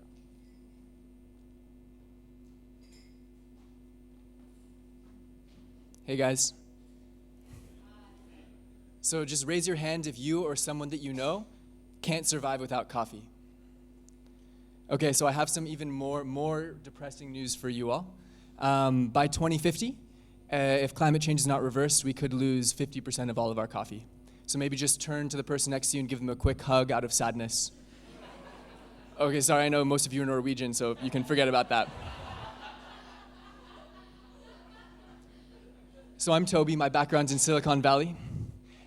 We are Leaf Up, and we believe that every single cup of coffee consumed can be part of the global solution to fight poverty and climate change. I just spent 3 months in Colombia working directly with coffee farmers. This is Hernan, one of my friends. I lived on his farm for about 2 weeks, and I learned a lot. And one of the things that I learned was that it's never been a harder time to be a coffee farmer. One of the main reasons for this is that in the 1980s, the Colombian government, like many governments worldwide, told all of the coffee farmers to cut down the trees on their land, which sounded like a good idea at the time, but has really been a disaster, and I'll explain a bit more about why later. But things have gotten so bad that Hernan is literally producing coffee at a loss. It costs him more to produce 1 pound of coffee than he can sell it for. And Hernan is not alone.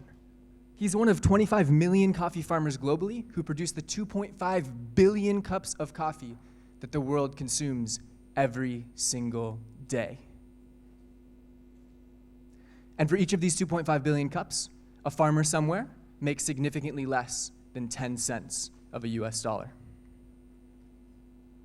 So this brings us to our problem. Millions of trees have been lost, and coffee farmers are producing coffee at a loss. So this is what we've ended up with here. This is Sun Coffee. And over there we have shade coffee, which is what coffee used to be and what it should be. There's a long list of reasons why shade coffee is better, but what you need to know right now is that shade coffee is much better for people, much better for planet, and actually better coffee as well. So I want to introduce you to another friend of mine. This is our good friend Didrik. He spends quite a bit of money on coffee every month. And because of the disconnected value chain that was put into place 200 years ago when coffee became a popular commodity, even if he wanted to do something to help farmers and to have a sustainable coffee consumption, there's not much that he could really do until now. This is where Leaf Up comes in. Didrik can go to our website, calculate his coffee impact, both in terms of NOx emissions as well as the economic impact he's having directly on farmers, and sign up for one of our monthly subscription plans. And what does this look like on the back end? It's very simple. Didrik, as a consumer, signs up for a monthly plan, so say he's paying $10 a month. This goes directly to a farmer who plants trees. In exchange, Didrik would get 20% off at our partner coffee shops, such as Espresso House. Once the farmer has planted trees, the farmer would send photos directly back to Didrik so that he could see the impact that he's having in real time and know that it's real. And of course, the coffee shop here gets a significantly more loyal customer because of this improved brand image and this discount structure. So the coffee value chain is broken, right? And we know that to fix it, we need to incentivize every single actor involved, and that's what we've done with Leaf Up. So the coffee shop gets better loyalty and a sustainable brand image. The consumer gets a whole list of things that I'll describe in a sec, and the farmer, most importantly, the farmer gets alternative income, much needed income right now, as well as the seeds to plant a sustainable coffee future and additional revenue from the sale of, for example, fruit and hardwood trees. So let's return to Didrik. Before Leaf Up, he was spending 1,000 NOK per month on coffee, and he was perpetuating this cycle. With Leaf Up, he's actually spending less money. I'm sorry about the image. He is planting trees, he's offsetting his carbon footprint, and he's ensuring the sustainable future of coffee. So this is the beauty of Leaf Up. Didrik wins, and he's doing a good thing at the same time. If you drink a lot of coffee, there is no reason not to sign up for this. So how's it going? So far, we've had 4 big meetings, and we have 4 partners, so we're 100% success rate so far. This is exciting. Through our partnership network, we have 1,000 plus coffee shops that we're excited to launch with. And these are some of the discounts that we have at each of them. On the farmer side, we work directly with 140,000 coffee farmers in these 5 countries through the Pachamama Coffee Cooperative. If 250 people at Earthpreneurs sign up for our platform, this is what will happen. Each month, we will plant 20 hectares of shade coffee. We will work with 10 plus farmers per month, and we will plant 500 plus trees per month. Now, how do we make money? One is just carbon offsetting, and the second is through 20% off of our subscription fee. We had a meeting with the CEO of Espresso House the other day, and we said, we think we can get 2,000 subscribers in a few months, maybe a year. He said, we're gonna launch together, we're gonna do this right, it's gonna be in the paper, and you're gonna get 1,000 subscribers in a single day.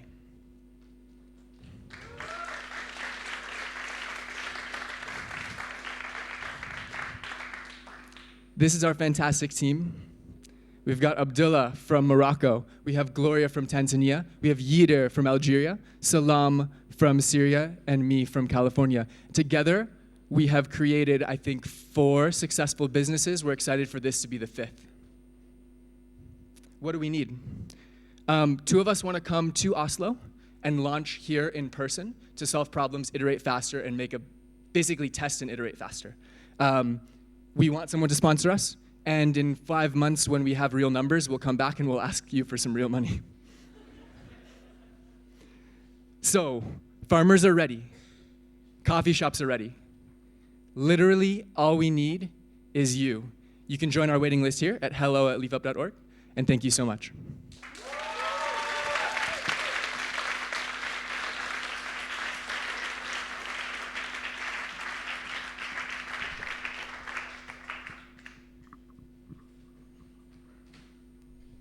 I'll try one question.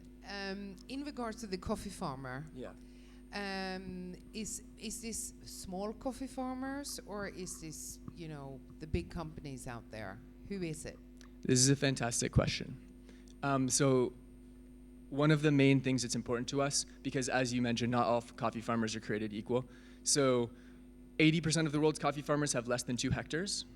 These are the vulnerable farmers who maybe don't even have the marketing capacity or resources to get their high quality coffee into a nice shop like Cafe Breneria. We will work exclusively with some of the most vulnerable smallholder farmers through these cooperatives. So generally when you see a cooperative and you say it's one cooperative and has 3,000 farmers, this is the nature of our cooperatives, you can be assured that the coffee farmers there really need the help. And because otherwise they would just sell their coffee without the cooperative in the first place. So yeah, vulnerable farmers. Sorry, exciting. Have you considered, what about the cups and the idea of plant to plant? Do you see some room for cooperation? Yeah. You're saying with plant to plate? Well, basically, the coffee shops use a lot of cups, which might represent the problem.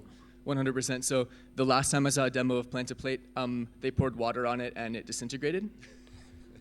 So we would need to do some co-creating together, but if they can figure that out, that would be an amazing collaboration.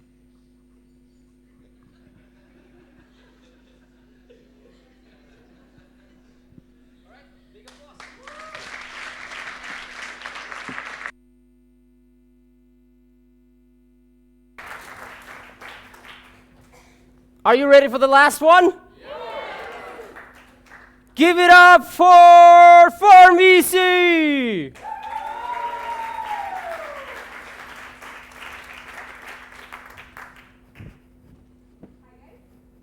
Hello, I am Sasha from Farm Easy. This is going to be a platform that will completely disrupt the food value chain. So 2 years ago, I worked on an isolated desert farm in New Mexico, and it was the most challenging, most heartbreaking, and least rewarding experience of my entire life. I worked 10-hour days in 40-degree heat, completely alone, would drive hours into town, and never made a single profit. And this is partially because I didn't know the going price of my produce. And I'm not the only farmer with this problem. This is a global problem. Farmers do not know the going price of their produce globally. And this is because they're consistently being cheated to and lied to by the middlemen. This is causing them to feel separated and secluded from the market, leading them to making poor informed decisions about their trading practices because they don't know the true profitability of their produce. So, over 90% of our produce goes through trades, meaning that it can go through between 5 and 8 trades before it reaches us. This also, unfortunately, means that farmers can only receive about 4% of the final price that we pay for our goods. This is a problem when in India, farmers are receiving a monthly income of $73 a month, even though their expenses are $84 a month, meaning they're making a yearly total of negative $132 a year. This is a farming debt crisis. So that's why we're introducing Farm Easy, a transparent market platform that enables farmers to finally be able to view price information directly on their phone. Farming is the largest industry on the planet. Farming is the largest industry on the planet. There are over 1.3 smallholder farmers worldwide, and they're producing 80% of the food that we eat. But 75% of the world's poor are farmers. And this is a big problem because they're producing the food that we eat, and yet they're going hungry. We're choosing to launch initially in India because there are over 118 million farmers, and 30 million of them have access to smartphones. Also, unfortunately, 2 farmers every hour in India commit suicide because of this debt crisis, and this is something that we need to change now.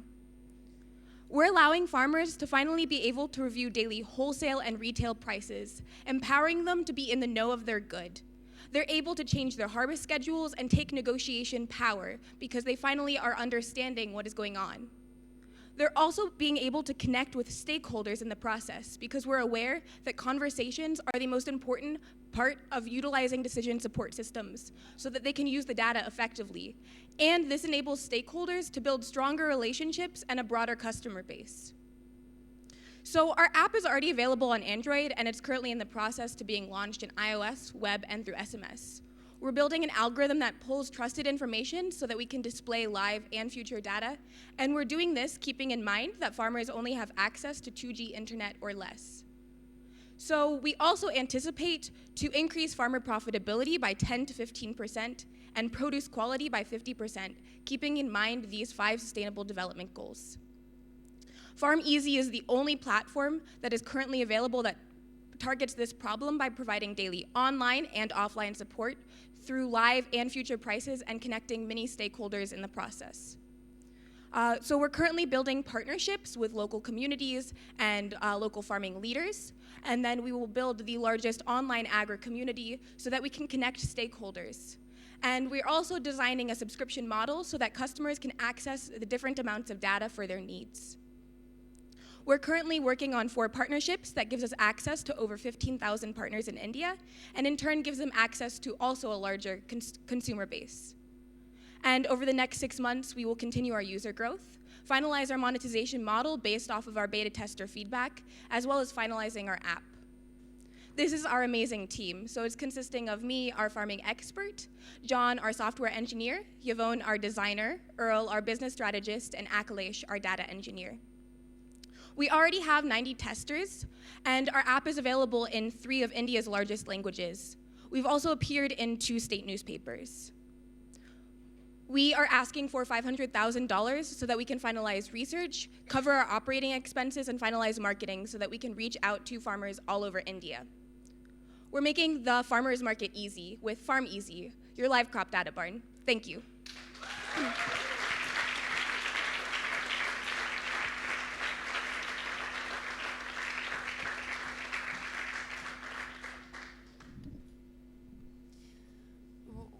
What are the barriers that you guys have experienced so far? Because I'm sure with so many middlemen, I don't know how much power they have, but I'm assuming that there are a lot of stakeholders out there that don't want this transparency in the market. So from everyone that we've talked to, they're all in big support of this. We have also talked to middlemen because this provides middlemen the opportunity to also connect with farmers so that they can talk about what's happening. In terms of the barriers, our biggest barriers right now have just been reaching out to farmers. That's why we're doing it through organizations and community leaders, because you can't reach farmers directly. They don't have email addresses. They primarily only use WhatsApp. So we really need to get our groundwork out and really focus on building relationships with our customers. Have you had your current prototype in the hands of farmers? Yes. I mean, in terms of digital savviness, is that going to be a challenge? Or what's your experience Yeah. so far? So we have 90 farmers that are using our app right now. They're all able to use the app. They all have positive feedback about it. The biggest barrier with actually communicating with them is that we cannot use surveys. Farmers aren't used to surveys. So we have to have phone calls or direct communication with them to understand exactly how they're using the app and exactly what they're wanting out of it.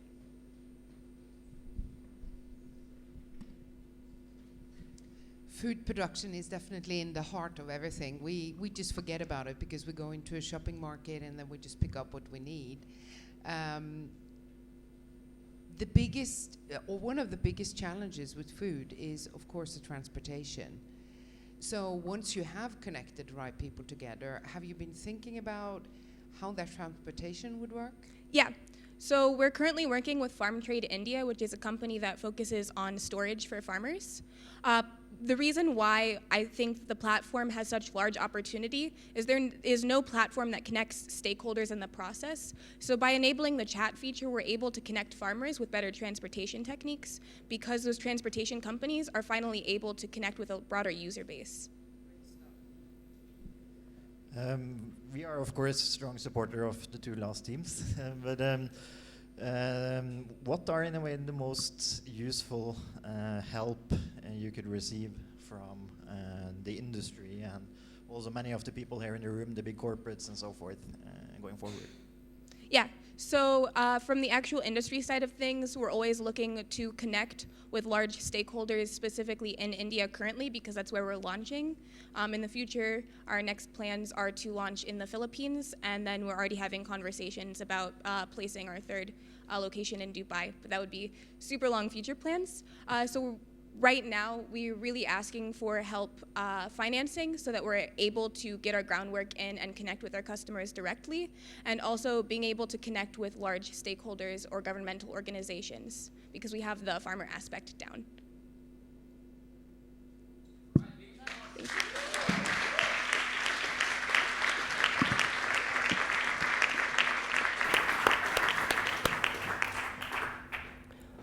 So before we go to lunch, we are going to have on the spot the jury to just give a summarizing talk about the experience. Any one of you feel the urge to start? Nope. I can try to start. If you could stand up, it would be very good. I'm amazed by the amount of creativity, but also the dedication that the teams has shown. I think it's important to also remember that people have worked remotely for a long period of time, and what I've seen here now is pretty impressive for remote teams, and then the teams have come together. And I think we should really think about what can they achieve if they now start actually working together, get the funding, get the support. I think there is some huge cases here. So I think we are supportive, and we would like to support from Yara side. But I also think many of here in the room, you guys here in the room, should also find your favorites. For me, and I'm sure my fellow jurors agree, it's a bittersweet kind of end feeling. I mean, we're left with the strong feeling that the world is on fire, but a sense of security that smart young people like yourselves are working your ass off to try and solve some of these issues with real solutions. So my hope is that you find the investors that you need to be able to kind of push the gas pedal further in the coming months. I mean, you've been able to do so much in just a few months' time. So I'm excited to follow you guys forward, and I wish all of you could come to Startup Lab and spend more time here in Oslo. But I'd love to talk with all of the teams afterwards. Thank you.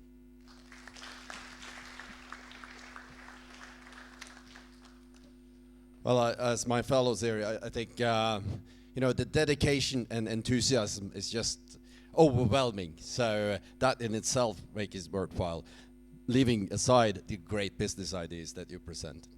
I have one advice. I came back from China, where we had a visit with one of the larger companies there, and there was this banner on the wall, and I think it's appropriate advice for you.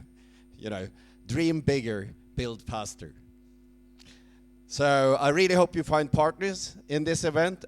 In any case, you made, you know, you have a great experience behind you. Thank you.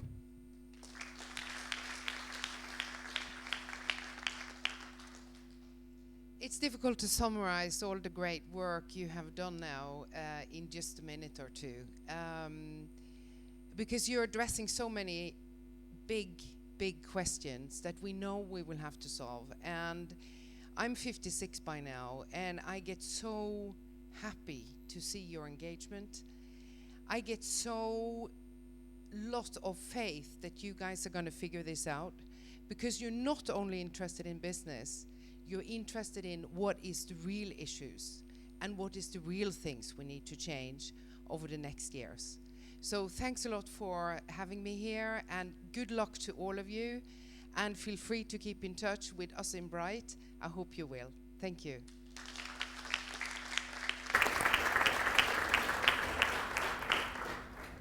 And closing remarks by our wonderful Danat. Yeah, so how was this?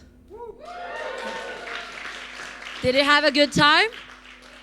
Was it interesting cases? Will you help them with your networks? Good, that's a good starting point. I'm very happy that you've spent your morning with us. Thank you for coming.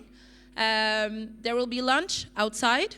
If you want to talk to the teams, if you're in a rush, then you'll get the information using the QR code where you have all their pitch decks. You will have all their contact information so you can stay in touch, or ask me and I will put you in touch as well. I don't know, is there anything other special things? Spread the word. I hope you've been inspired. We're also having a big event tonight. So if you want to come from 5 o'clock, there's going to be lots of people. And it's called Earthpreneurs, which means let us make sustainability business as usual. So we're going to portray that and work with that. And hopefully you'll come next year when we have this again. So thank you very much.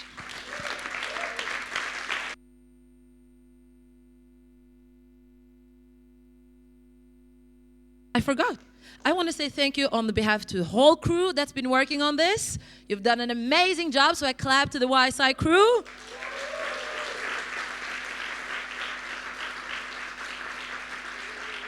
Yeah.